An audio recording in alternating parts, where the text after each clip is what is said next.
Hello guys. तो हम मेरे को लगता है कि आपको ये कोर्स पसंद आ रहा होगा थर्मोडायनेमिक्स का। कुछ अच्छी अच्छी चीज़ें आपको जानने को मिली हैं, आपके डाउट ज़रूर क्लियर हुए होंगे इसमें। तो एक इंटरेस्टिंग टॉपिक पे लेकर आया हूँ इस थर्ड वीडियो में आप सबके लिए। इस टॉपिक का नाम है, जैसे आपको दिख रहा है, थर्मोडायनेमिक इक्वेशंस ऑफ स्टेट्स। तो ये इक्वेशंस ऑफ स्टेट्स, पहले तो क्वेश्चन बनेगा कि होती क्या है। तो इक्वेशंस ऑफ स्टेट्स होती हैं जो कुछ इक्वेशंस हैं जो डिफरेंट स्टेट्स के बीच में रिलेशन बताती हैं। डिफरेंट स्टेट्स मतलब जैसे थर्मोडायनेमिक क्वांटिटी होती है, एस होता है, पी होता है, वी होता है, टी होता है, जो हमने मैक्सवेल स्क्वायर में पढ़ा, H G A U, entropy, enthalpy, इन सब के बीच में कुछ रिलेशंस होते हैं। कोई एक यूनिक टाइप का रिलेशन होता है जो बहुत काम आता है, तो वो बताती हैं ये थर्मोडायनेमिक इक्वेशंस ऑफ स्टेट्स। ठीक है। तो अब जैसे आपको दिख रहा है यहाँ पे दो टाइप की इक्वेशंस होती हैं, first thermodynamic equation of state और second thermodynamic equation of state. कोई पर्टिकुलर नाम नहीं दिया, फर्स्ट और सेकंड करके दे दिया है। तो अब मैंने पहले आपको ये शो इसलिए किया है फॉर्मूला, ताकि आप समझ सके कि हम कौन सी क्वांटिटी कैलकुलेट कर रहे हैं। ठीक है। तो फर्स्ट थर्मोडायनेमिक स्टेट में हम कैलकुलेट करते हैं D U by D V at constant T. ठीक है, ये क्वांटिटी। सेकंड थर्मोडायनेमिक स्टेट में हम क्या कैलकुलेट करते हैं, del H by del P at constant T, del H by del P at constant T. तो अब आपको पता चल गया कि हमें कौन सी क्वांटिटी कैलकुलेट करनी है। ठीक है, कैसे रिलेशन कैलकुलेट करना है। तो अब हम आपको बताते हैं कि equation of state particularly derive कैसे की जाती है। और मैंने आपको बताया कि गेट में इसके लिए क्वेश्चंस आते हैं, इससे क्वेश्चन आता है। वो क्वेश्चन क्या आता है, ये हम इस वीडियो में डिस्कस करेंगे। ठीक है, तो चलिए शुरू करते हैं। तो पहली थर्मोडायनेमिक इक्वेशन ऑफ स्टेट, तो उसमें मैंने आपको बताया D U by D V at constant T निकालना है। ठीक है। तो आपकी सबसे पहली अप्रोच क्या होनी चाहिए कि मेरे को डी यू पता होना चाहिए पहले। जब मेरे को डी यू पता होगा तो मैं उसका डेरिवेटिव ले लूँगा वी के रिस्पेक्ट में, D U by D V आ जाएगा एट कॉन्स्टेंट टी। ठीक है। तो डी यू मेरे को फर्स्ट लॉ ऑफ थर्मोडायनेमिक्स में पता है, D U is equal to D Q plus D W. मैंने आपको फर्स्ट लेक्चर में पढ़ाया आपने, फर्स्ट लॉ ऑफ थर्मोडायनामिक। तो ये वहाँ से आया, तो ये उसकी इंपॉर्टेंस समझिए। ठीक है। और D W minus P T P D V होता है। ठीक है। तो D U is equal to D Q minus P D V हो गया। अच्छा, हमने फर्स्ट लेक्चर में ही पढ़ा था एक second law of thermodynamics. Second law of thermodynamics क्या कहता है, एंट्रोपी जो होती है वो डी क्यू बाई टी होती है। ठीक है। तो यहाँ से डी क्यू की वैल्यू क्या आती है, टी डी एस आ जाती है। तो उसको जो हमने लगा दिया तो हमारा डी यू क्या बन गया, T D S minus P D V, T D S minus P D V. तो ये एक टाइप की रिलेशन बन गई है। ठीक है। तो अब इसका हमने डेरिवेटिव लिया टेम्परेचर के रिस्पेक्ट में, तो D U by D V at constant T ले लिया, टेम्परेचर के रिस्पेक्ट में हमने डेरिवेटिव। तो यहाँ पे क्या होगा, टेम्परेचर तो टेम्परेचर है, डी टी नहीं ले सकते, वी नहीं ले सकते क्योंकि कांस्टेंट टेम्परेचर है, तो इसका डेरिवेटिव नहीं होगा। ठीक है। तो del S by del V at constant T आएगा, del S by del V at constant T बन गया। ठीक है। तो ये आ गया रिलेशन, माइनस पी और डेल वी के रिस्पेक्ट में इसका लेंगे तो del B by del V cut के 1 हो जाएगा। ठीक है। तो माइनस पी बन जाएगा। अब क्या होता है, जैसे मैंने आपको मैक्सवेल स्क्वायर पढ़ाया था, मैक्सवेल स्क्वायर ऐसे था हमारा, एस पी वी टी, ऐसा हमारा मैक्सवेल स्क्वायर था, आपने सुना पढ़ा था शुरू शुरू में। तो उसमें क्या था, जब हम एस से वी की तरफ जा रहे थे तो हम पी से टी की तरफ भी जा रहे थे। जब हम एस से वी की तरफ जा रहे थे तो हम पी से वी की तरफ भी जा रहे थे। ठीक है। तो एस यहाँ था, वी यहाँ था, पी यहाँ था, टी यहाँ था, तो एस से वी, पी से टी, तो del S by del V क्या हो गया, del P by del T. तो उसके रिलेशन निकल गई। अच्छा, पी पे क्या आता है हमारा, एस से एरो जाता है, पी से एरो जाता है, मतलब ऐसा निशान पी पे नहीं होता हमारा, तो इस वजह से ये पॉजिटिव आएगा। तो पहली हमारी first equation of state derive हो गई, del U by del V at constant T is equal to T del P by del T at constant V minus P. अच्छा, कोई आपसे पूछ ले कि इसकी यूनिट क्या होती है। ठीक है। तो अब पहले तो आप घबरा जाएंगे कि अच्छा हम यूनिट क्या बताएं, हमें तो आज तक किसी ने बताया नहीं इसकी यूनिट क्या होती है। तो ऐसे समझिए, जब भी कोई क्वांटिटी को पॉज जोड़ा या घटाया जाता है तो क्या होता है कि जैसे प्रेशर है, तो प्रेशर की यूनिट क्या होती है, या तो पास्कल हो गई, या एटमॉस्फेयर हो गई, या बार हो गई, ऐसे ऐसे कई डिफरेंट यूनिट्स होती है। ठीक है, प्रेशर की। तो इस पूरी टर्म की यूनिट भी क्या होगी, जो प्रेशर की यूनिट होगी ना उसके बराबर होगी। इस पूरी टर्म की यूनिट प्रेशर की टर्म की यूनिट के बराबर होगी, तभी वो आपस में जोड़े या घटाए जा सकते हैं, जब दोनों की यूनिट्स बराबर हो जाएंगी। तो उससे हमारी क्या होगी, पूरी D U by D V at constant T की वैल्यू भी प्रेशर के बराबर होगी, मतलब यूनिट जो है प्रेशर के बराबर होगी। इसलिए हम D U by D V at constant T को क्या कहते हैं, internal pressure of a gas कहते हैं।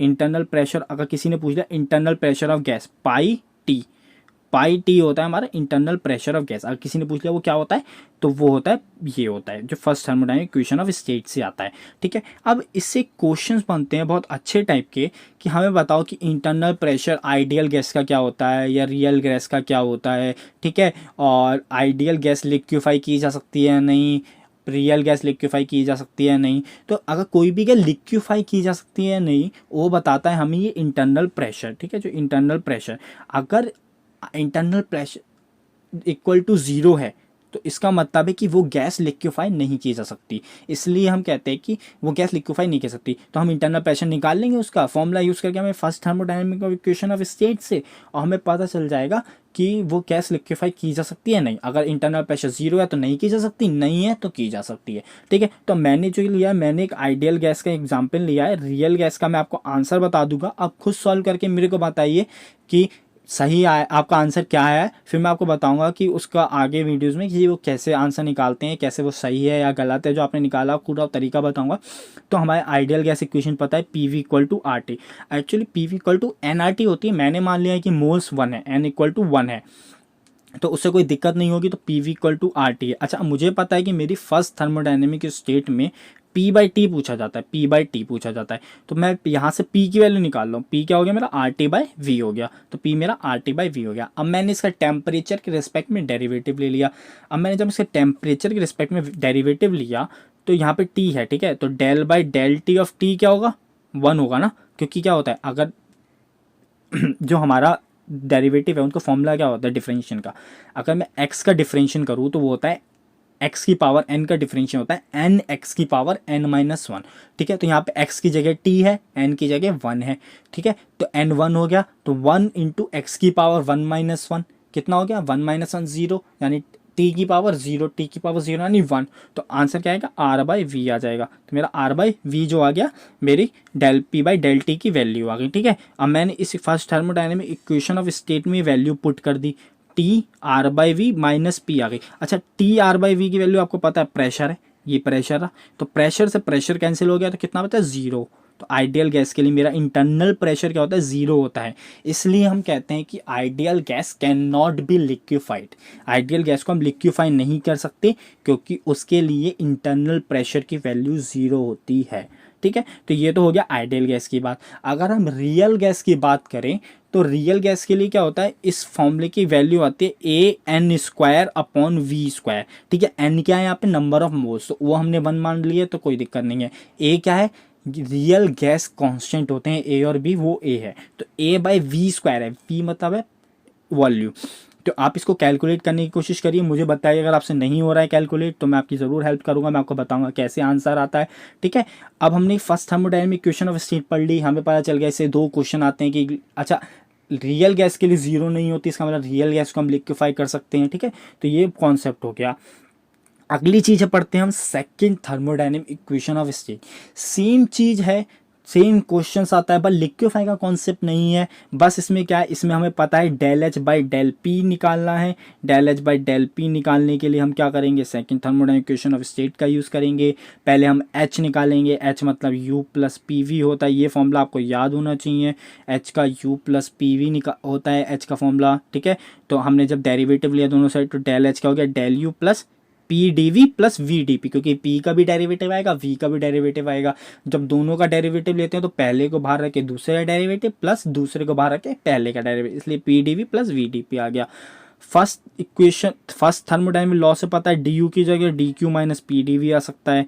सेकंड से पता है डी क्यू की जगह टी डी एस लग सकते हैं, तो T D S minus P D V आ सकता है। तो D U equal to T D S minus P D V हमने डी एच इक्वल टू इसमें रख दिया रिलेशन में। ठीक है, T D S minus P D P plus P D V minus V D P, तो हमारी equation क्या है, D H equal to E I. अच्छा, यही इक्वेशन आपको पता है मैक्सवेल स्क्वायर से आती है, मैक्सवेल स्क्वायर से हमारी यही रिलेशन आती है डी एच इक्वल टू की। ठीक है, अब हमने क्या किया, इसका प्रेशर के रिलेटिव में वो ले लिया डेरिवेटिव एट कांस्टेंट टेम्परेचर पे, तो प्रेशर के में ले लिया तो D S by D P आ गया and V D P by D P से डी पी कट गया। ठीक है, तो ये रिलेशन आ गई। अब मैंने मैक्सवेल स्क्वायर में बताया था कि एस से अगर हम वी पी की तरफ जाएं, एस से पी की तरफ जाएं तो हम वी से टी की तरफ जाएंगे, तो del V by del T आ गया। एस पे हमारा एरो ऐसे जाता है, एस से वी की तरफ हमारा एरो ऐसे आता है तो वी वाला पे नेगेटिव आएगा, ठीक है, तो इसलिए ये टर्म नेगेटिव हो गई, ठीक है। अब इस टर्म की कोई हमें पूछ ले कि यूनिट्स क्या होगी, तो हमें पता है वॉल्यूम प्लस में है तो यूनिट वॉल्यूम की क्या होती है, लीटर होती है, metre cube, centimetre cube, millilitre होती है, ठीक है, ऐसी यूनिट्स होती हैं वॉल्यूम्स की। तो इस पूरी टर्म की यूनिट्स भी क्या होंगी, वॉल्यूम के इक्वल होंगी, या फिर ये पूरी चीज़ जो है वॉल्यूम के इक्वल होगी, ठीक है, वॉल्यूम के इक्वल होगी इसकी यूनिट्स, ठीक है। अब इसका यूज़ पढ़ते हैं कि इसका यूज़ क्या आता है। इसका यूज़ वही आता है कि आइडियल गैस के लिए हमें बता दो del H by del P at constant T क्या होगा, या फिर रियल गैस के लिए बता दो क्या होगा, ठीक है। तो आइडियल गैस के लिए हमें पता है P V equal to R T, तो यहाँ से हमें वी चाहिए होता है, del V by del T चाहिए, तो हमने वी निकाल लिया आर टी बाई पी करके। और जब वी आ गया तो del B by del T कैसे निकालेंगे, टी का कॉन्स्टेंट, टी का टेम्प है del by del T at T का है, तो टी का क्या होगा 1 हो गया, तो आंसर क्या आ गया, आर बाई पी आ गया, आर बाई पी। जब आर बाई पी को हमने यहाँ पे सब्सिट्यूट करा तो क्या आ गया, R by P, R T by P, R T by क्या, पी क्या होता है वॉल्यूम, और माइनस में है ही तो माइनस माइनस कैंसिल हो गया आपस में, तो वॉल्यूम जीरो होगी। तो आइडियल गैस के लिए del H by del P at constant T क्या हो गया, जीरो हो गया, ठीक है। अब आती है रियल गैस की बात। अच्छा, ये चीज़ पूछी जाती है कि del H by del P at constant T ideal gas के लिए क्या होगा या रियल गैस के लिए क्या होगा। रियल गैस के लिए जो होता है वो एक इंपॉर्टेंट है, मैं आपको आंसर बता देता हूँ, बी माइनस 2a/RT होता है आंसर, ठीक है, b माइनस 2a/RT।